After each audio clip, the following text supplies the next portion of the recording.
Shalom adik-adik yang terkasih, selamat pagi. Puji Tuhan, kita kembali lagi bersama-sama untuk mengikuti ibadah sekolah minggu. Namun, sebelumnya kita mau bersatu di dalam doa, kita berdoa. Tuhan Yesus yang baik, terima kasih oleh karena kebaikan dan kemurahan Tuhan, kami boleh kembali lagi untuk mengikuti ibadah sekolah minggu. Tuhan pimpin dan Tuhan sertai ibadah kami dari awal, pertengahan, sampai kepada akhirnya. Di dalam nama Tuhan Yesus kami sudah berdoa. Amin. Adik-adik yang terkasih, Losa berharap kita semua pada hari ini bersukacita. Mari kita mau memuji Tuhan dan memuliakan Tuhan dengan bersukacita. Kita menyanyikan pujian, "Oh sukacitaku." Ikutin gerakannya Lause Edward ya. Yuk ikutin gerakannya Lause.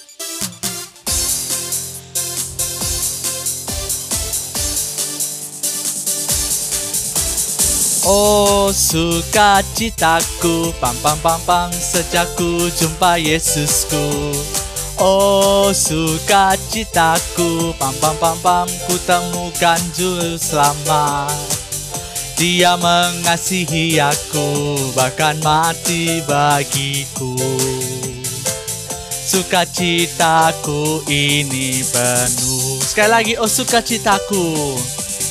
Oh sukacitaku, pam pam pam pam, sejak ku jumpa Yesusku. Oh sukacitaku, pam pam pam pam, ku temukan juru selamat. Dia mengasihi aku, bahkan mati bagiku. Sukacitaku ini penuh padanya.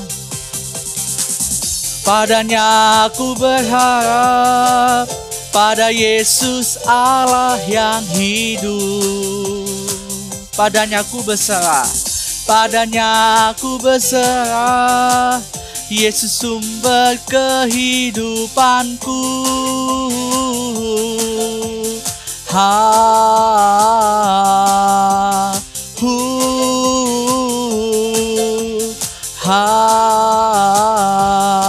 Pam pam pam pam. Sekali lagi, oh sukacitaku. Oh sukacitaku, pam pam pam pam, sejak ku jumpa Yesusku. Oh sukacitaku, pam pam pam pam, ku temukan juru selamat. Dia mengasihi aku, bahkan mati bagiku. Sukacita, sukacitaku kini penuh padanya. Padanya aku berharap, pada Yesus Allah yang hidup. Padanya aku berserah, Yesus sumber kehidupanku.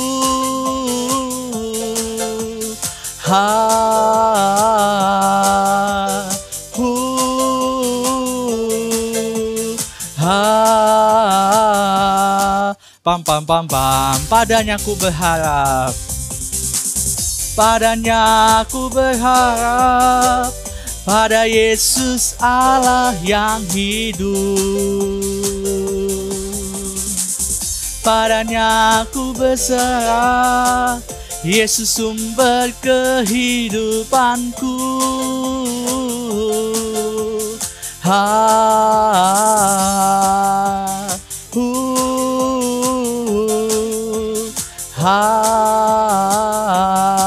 Pam pam pam pam. Adik-adik, melalui pujian ini kita mau belajar bersama-sama bahwa hanya kepada Yesus kita berharap dan hanya kepada Yesus kita mau berserah dan menyerahkan seluruh kehidupan kita kepadanya.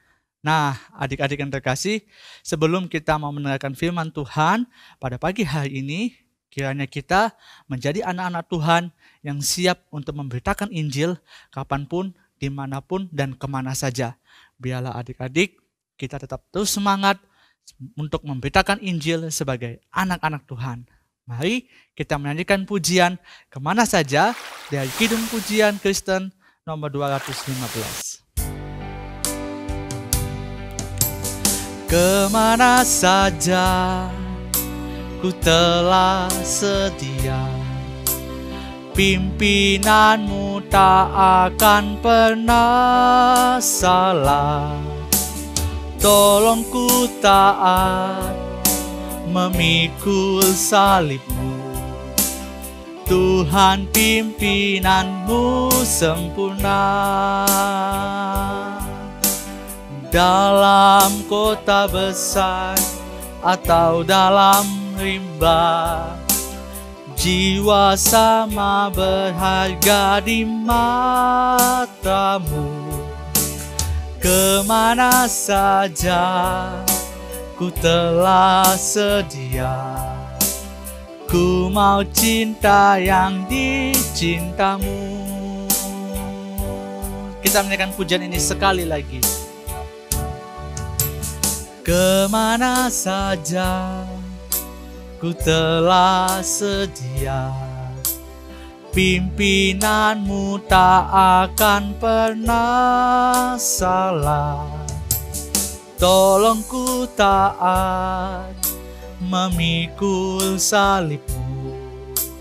Tuhan pimpinanmu sempurna. Dalam kota besar atau dalam rimba, jiwa sama berharga di matamu. Kemana saja ku telah sedia, ku mau cinta yang dicintamu. Dalam kota besar, dalam kota besar atau dalam rimba, jiwa sama berharga di matamu. Kemana saja ku telah sedia, ku mau cinta yang dicintamu. Selamat mendengarkan firman Tuhan. Tuhan Yesus memberkati. Halo anak-anak, jumpa lagi dengan Losu Ivana. Senang sekali Losu Ivana bisa bercerita kepada kalian tentang firman Tuhan hari ini. Sebelum kita mendengarkan firman, yuk kita berdoa dulu ya. Tuhan Yesus, terima kasih untuk kesempatan hari ini kami boleh berkumpul bersama untuk belajar firman Tuhan. Tolong kami Tuhan supaya kami mengerti firman Tuhan hari ini dan kami boleh melakukannya dalam hidup kami. Terima kasih ya Tuhan, hanya dalam nama Tuhan Yesus kami berdoa. Amin. Nah anak-anak, apakah kalian ingat tentang seseorang yang dulunya membenci Yesus, tetapi setelah dia berjumpa dengan Yesus hidupnya berubah 180 derajat? Apakah kalian masih ingat? Ya, Paulus. Nah, Paulus ini dipakai oleh Tuhan untuk memberitakan Injil ke banyak tempat. Nah, suatu ketika Paulus sedang berada di kota Efesus. Nah, lalu mau mengajak kalian melihat kondisi kota Efesus ya. Kota Efesus ini adalah kota yang letaknya di dekat laut. Nah, berarti dia adalah kota pelabuhan. Banyak orang yang datang ke tempat ini ya, singgah ke tempat ini, juga ada yang pergi lagi. Artinya apa? Artinya kota ini sangat ramai dan dia berkembang pastinya. Nah, di kota Efesus ini ada pemandangan pegunungan dan ada juga perpustakaan yang megah ya, yang besar, yang banyak buku di dalamnya. Kemudian ada juga teater ya, gedung kesenian terbuka yang besar ya, seperti stadion. Dia bisa menampung lebih dari 25.000 orang. Kemudian ada rumah-rumah yang megah dan pasar ya dengan berbagai toko di dalamnya. Kemudian yang besar lagi adalah kuil Dewi Artemis. Nah, di Efesus ini ya, orang-orang Efesus ini memuja Dewi Artemis. Di sana itu mereka mendirikan kuil Dewi Artemis yang sangat besar. Ya, gedungnya itu setinggi gedung 6 lantai. Kemudian besarnya itu lebih besar daripada lapangan sepak bola. Nah, Paulus mengabarkan Injil di kota ini. Kira-kira kalau kamu adalah Paulus, apa yang kamu rasakan kalau kamu disuruh ke kota Efesus ya? Jadi kamu harus mengabarkan Injil di tengah-tengah kota yang begitu ramai, yang orang-orangnya tuh memuja Dewi Artemis. Kira-kira bagaimana ya responnya orang-orang di sana ketika mendengar pengajaran Paulus? Langsung mau mengajak kita semua melihat berita tentang kondisi kota Efesus. Yuk kita simak beritanya. Selamat pagi pemirsa. Hari ini saya akan membawakan sekilas info mengenai kabar Efesus. Pemimpin jalan Tuhan berkunjung ke Efesus. Hal aneh sedang terjadi di sini di Efesus. Seorang pemimpin jalan Tuhan bernama Paulus datang ke kota Efesus. Dia telah tinggal di sana selama 2 tahun. Setiap hari, Paulus bersama para pengikutnya mengajar di ruang kuliah Tiranus. Banyak orang Yahudi dan Yunani menjadi percaya kepada Yesus bahwa Yesus adalah Mesias dan bahwa dia telah bangkit dari antara orang mati. Tetapi sebagian masyarakat ada yang tidak suka dengan hal ini. Mereka menjelek-jelekan Paulus. Selain itu, ada juga hal-hal yang aneh yang terjadi di kota Efesus. Orang-orang sakit menjadi sembuh hanya dengan menyentuh sapu tangan dan jubah Paulus. Roh-roh jahat juga diusir. Sekian berita pertama. Nah, anak-anak, selain mengajar tentang Yesus di kota Efesus, Paulus itu juga menyembuhkan orang-orang sakit dan mengusir roh-roh jahat. Tapi respon orang di Efesus itu berbeda-beda gitu ya, nggak semua responnya sama. Ada yang senang mendengarkan pengajaran Paulus, mereka mau percaya kepada Yesus, mereka bertobat dari dosa-dosanya. Ada juga yang marah, yang nggak setuju dengan pengajaran Paulus. Dan mereka ini karena marah, nggak suka, akhirnya apa? Mereka menjelek-jelekkan namanya Paulus. Nah itu ya, kita belajar, ada ternyata responnya orang tuh ada yang menolak dan juga ada yang menerima. Nah, kemudian apa yang terjadi selanjutnya? Yuk kita simak berita kedua. Berita lokal. Reporter kami melaporkan 7 anak imam Skewa berlarian keluar dari sebuah rumah kemarin. Mereka penuh luka dan tidak berpakaian. Para saksi mengatakan mereka telah diserang oleh roh jahat. Rupanya, ke-7 anak imam Skewa ini berusaha mengusir roh jahat yang merasuki seseorang. Kemudian, orang tersebut berkata, "Yesus aku kenal dan Paulus aku ketahui, tetapi kamu siapakah kamu?" Kemudian, orang yang dirasuk oleh roh jahat tersebut menyerang mereka sehingga mereka terluka. Ayah mereka, Imam Skewa, saat ini tidak dapat dimintai keterangan. Nah, ternyata respon dari orang-orang itu ada yang berbeda lagi. Selain ada yang percaya, kemudian ada yang menolak, ya, marah. Ternyata ada respon yang ketiga nih. Ada yang tiru-tiru gitu ya. Mereka ingin meniru Paulus. Oh, Paulus bisa mengusir roh jahat nih. Aku juga mau seperti Paulus mengusir roh jahat dengan nama Yesus ya. Jadi 7 anak dari Imam Yahudi Skewa ini dia mencoba untuk mengusir roh jahat dari seseorang dengan menggunakan nama Yesus. Tapi mereka tidak benar-benar percaya kepada Yesus. Mereka hanya menggunakan nama Yesus seperti mantra sihir untuk mengusir roh jahat itu. Dan apa yang terjadi? Mereka gagal. Ya, gagal. Karena itu sampai orang yang dirasuk roh jahat itu sampai bilang ke mereka, "Loh, siapa kamu ini?" gitu ya. "Yesus aku kenal, Paulus aku tahu, kamu ini siapa?" gitu ya. Karena mereka tuh tidak benar-benar percaya kepada Yesus gitu. Jadi mereka hanya asal tiru-tiru aja ya, pakai namanya Tuhan Yesus. Nah, itu nggak boleh ya. Jadi kita tidak boleh sembarangan menggunakan nama Tuhan Yesus. Itu respon yang ketiga. Kemudian kita akan simak lagi respon berikutnya. Yuk kita lihat berita selanjutnya. Telah terjadi kebakaran besar di pusat kota tadi malam. Informan kami mengatakan bahwa asap membumbung tinggi sampai ke langit. Rupanya kebakaran itu terjadi karena pembakaran kitab-kitab sihir. Kitab-kitab sihir itu ditaksir bernilai 50.000 keping uang perak.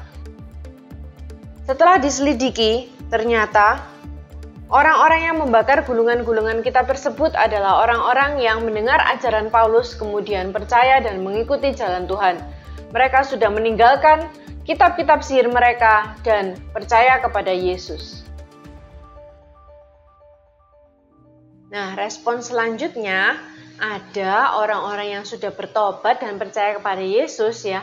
Orang-orang ini dulunya adalah penyihir ya. Jadi mereka punya kitab-kitab sihir, punya kitab-kitab mantra. Itu mereka memperoleh uang dari situ. Tapi setelah mereka percaya kepada Yesus, mereka tahu bahwa itu salah, gitu ya. Jadi mereka mau memusnahkan kitab itu. Kalian tahu kitab-kitab itu sangat berharga ya. Jadi maksudnya sangat bernilai gitu. Nilainya itu 50.000 keping uang perak. Itu setara dengan gajinya 137 orang selama setahun. Wah, sebenarnya mereka bisa aja sih menjual kitab-kitab itu ya. Tapi karena mereka sudah mencintai Tuhan, mereka sudah bertobat, mereka menganggap bahwa itu tuh sudah bukan hal yang berharga lagi gitu. Kitab-kitab itu harus dimusnahkan, dibuang. Nggak boleh dijual. Kalau dijual nanti ada lagi orang yang ini pakai sihir itu lagi kan gitu. Mereka juga nggak mau. Mereka maunya orang-orang juga mau percaya kepada Yesus. Jadi mereka bakar itu kitab-kitabnya dan mereka meninggalkan kitab-kitab sihir itu. Mereka mau ikut Yesus, mau percaya kepada Yesus. Nah itulah. Jadi ya orang-orang yang bertobat itu juga menunjukkan pertobatan mereka melalui cara hidup mereka juga. Nah kemudian kita akan melihat ada respon dari seorang yang bernama Demetrius. Yuk kita simak beritanya. Berita utama hari ini, huru-hara di teater. Seorang tukang perak bernama Demetrius mengatakan bahwa penjualan patung perak Dewi Artemis yang dibuat olehnya menurun drastis. Demetrius mengatakan bahwa hal ini adalah ulah dari Paulus yang mengajarkan tentang jalan Tuhan. Paulus memberitahukan orang-orang untuk tidak lagi menyembah patung Artemis buatan manusia, melainkan menyembah Yesus Sang Mesias. Demetrius khawatir bisnisnya akan hancur. Kemudian Demetrius menghasut beberapa orang untuk menimbulkan huru-hara di teater. Sejumlah besar orang berkumpul di teater dan mereka meneriakkan kalimat, "Besarlah Artemis, Dewi orang Efesus." Huru-hara ini berlangsung 2 jam lamanya. Panitera kota menenangkan banyak orang tersebut dengan mengatakan bahwa Paulus tidak menghujat atau merampok kuil dewa mereka. Ternyata banyak orang yang mengikuti huru-hara tersebut juga tidak yakin mengapa mereka ada di situ. Akhirnya, orang banyak itu bisa dibubarkan oleh panitera kota. Sekian berita hari ini. Nah, anak-anak, Demetrius itu adalah seorang tukang perak, ya. Jadi dia itu pekerjaannya sehari-hari adalah membuat patung perak berbentuk Dewi Artemis. Nah, ketika Paulus datang dan mengajar orang tentang Yesus, bahwa Yesuslah satu-satunya Tuhan yang layak disembah, bahwa dewi-dewi buatan tangan manusia itu ya cuman buatan tangan manusia, tidak punya kuasa apa-apa, tidak bisa disembah gitu ya. Nah dia mulai khawatir, waduh nanti kan orang-orang ini tidak lagi beli patungku lagi ya, bisnisku hancur nanti gitu ya. Dia tidak suka dengan Paulus.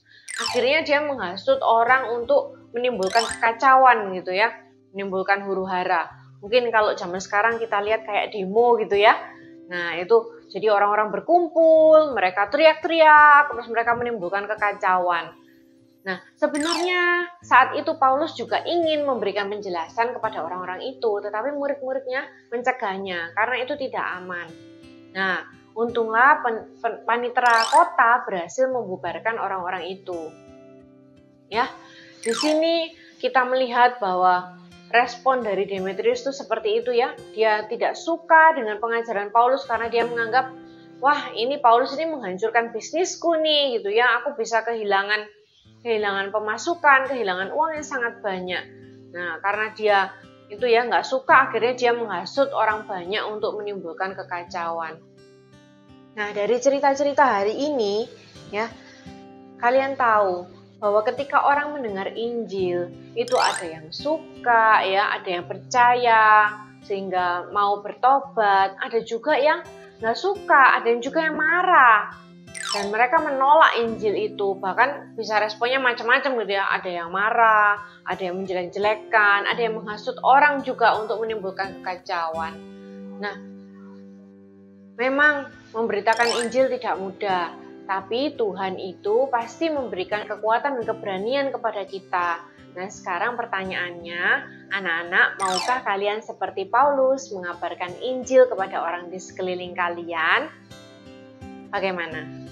Kalian pikirkan ya, Tuhan akan menolong setiap kita dan memberikan kita kekuatan supaya kita bisa mengabarkan Injil untuk Tuhan. Nah, anak-anak, sekarang waktunya kita menghafalkan ayat hafalan. Ayat hafalan kita hari ini diambil dari Filipi 4 ayat 13. Filipi 4 ayat 13. Segala perkara dapat kutanggung di dalam Dia yang memberi kekuatan kepadaku. Sekali lagi ya, Filipi 4 ayat 13. Segala perkara dapat kutanggung di dalam Dia yang memberi kekuatan kepadaku. Nah, sekarang giliran kalian ya yang menghafalkan. Nah, sekarang kita mau berdoa. Yuk kita berdoa. Tuhan Yesus, terima kasih untuk firman hari ini. Kami boleh belajar tentang Tuhan yang memakai Paulus untuk memberitakan Injil. Di dalam perjalanannya, Paulus juga menghadapi berbagai respon orang. Ada yang mau menerima, ada yang menolak. Tantangan dan kesulitan Paulus hadapi. Tuhan, kami juga merasa takut. Kami juga merasa tidak percaya diri untuk mengabarkan Injil. Tapi tolong kami Tuhan, berikan kami keberanian dan kekuatan untuk bisa mengabarkan Injil kepada orang di sekeliling kami. Terima kasih ya Tuhan, hanya dalam nama Tuhan Yesus kami berdoa. Amin. Adik-adik yang terkasih, tadi kita telah mendengarkan firman Tuhan, dan pada saat ini kita mau memberikan persembahan yang terbaik untuk Tuhan. Persembahan dapat ditransfer ke rekening GK Gloria Pacar atau scan QRIS berikut ini.